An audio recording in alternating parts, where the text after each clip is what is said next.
Welcome to AI on the Block, featuring Max Ledger and Allison Hashwell, presented by Evolve Blockchain.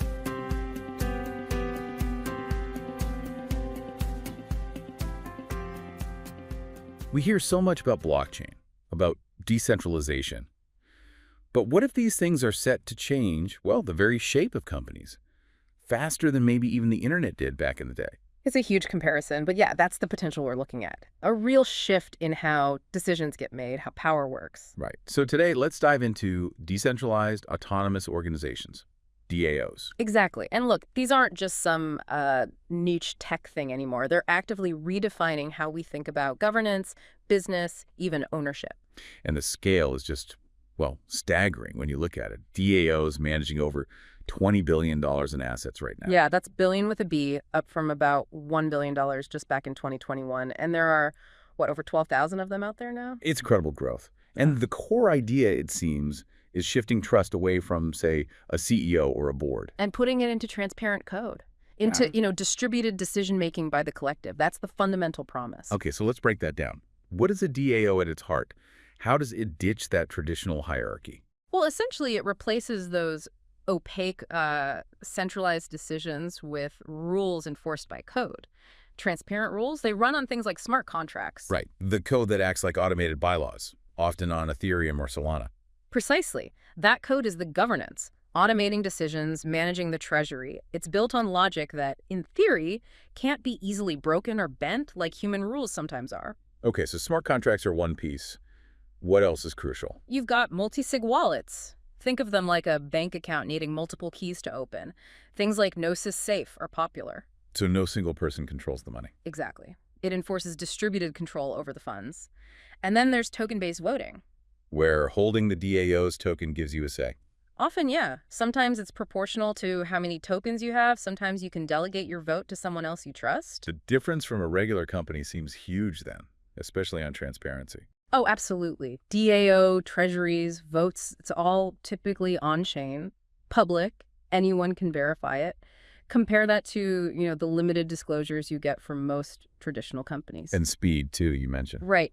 Code executes. If a vote passes according to the smart contract rules, the action can happen almost instantly. None of that waiting for legal or bureaucratic processes. It sounds incredibly efficient, almost utopian.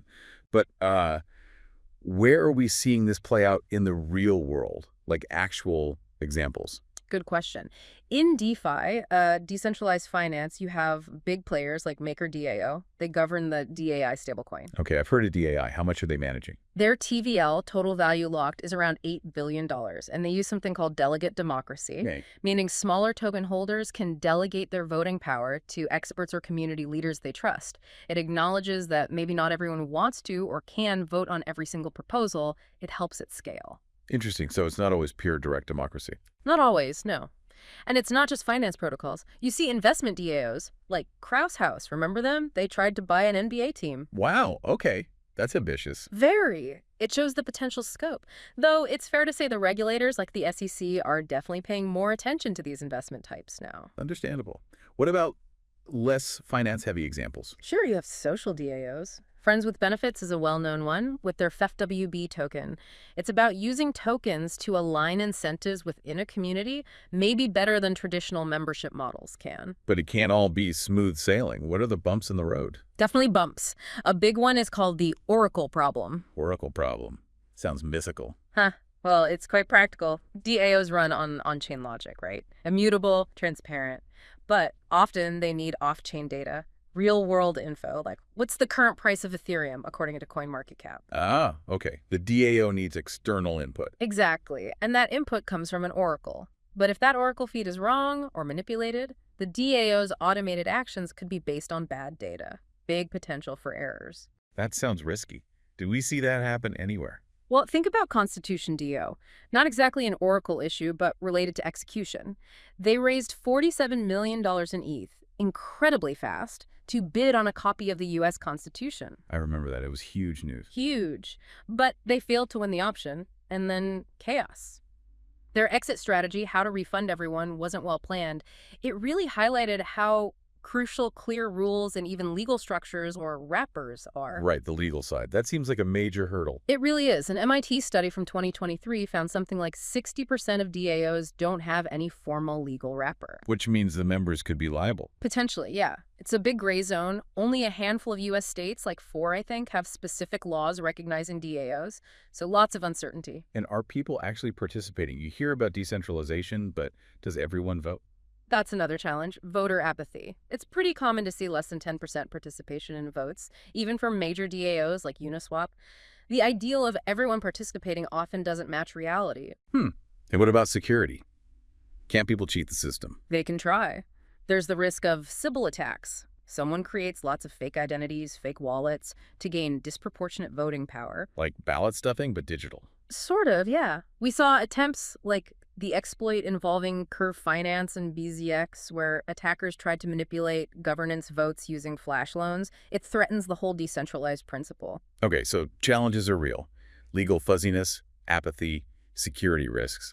How do experts like Evolve Blockchain see this evolving? Their view, and I think it's quite pragmatic, is that we'll likely need hybrid models. Hybrid, meaning? Combining the strengths. So you keep the on-chain execution for transparency and automation, but maybe have off-chain mechanisms, perhaps more traditional legal routes, for handling complex disputes or edge cases. Best of both worlds, potentially. That makes sense. And looking further out, what are the predictions? Some are pretty bold. Gartner, for instance, predicts that by 2030, maybe 20% of Fortune 500 companies could be using DAO-like structures, perhaps for subsidiaries or specific projects. 20%. Wow. Yeah. And you even hear talk of AI-powered DAOs in the future.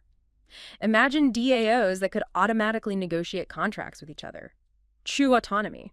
So wrapping this up, DAOs aren't necessarily going to erase traditional companies tomorrow. Probably not overnight, no, but they are a force that's going to push existing organizations, compel them to adapt, become more transparent, maybe more efficient, perhaps even more distributed in their own governance. It really leaves you with a big question, doesn't it? Can the community, the builders, fix governance issues from within before regulators step in and maybe do it for them? That's the $1 million or maybe $1 billion question right now. Definitely something to think about. The evolution here is happening fast. If you want to keep tracking how these technologies are reshaping things, definitely follow us for more deep dives. And yeah, check out that Evolved Blockchain report we mentioned. Details should be in the show notes. Thanks for listening. Be sure to join Max and Allison next episode as they dig deeper into the different facets of Evolve Blockchain. This has been AI on the Block.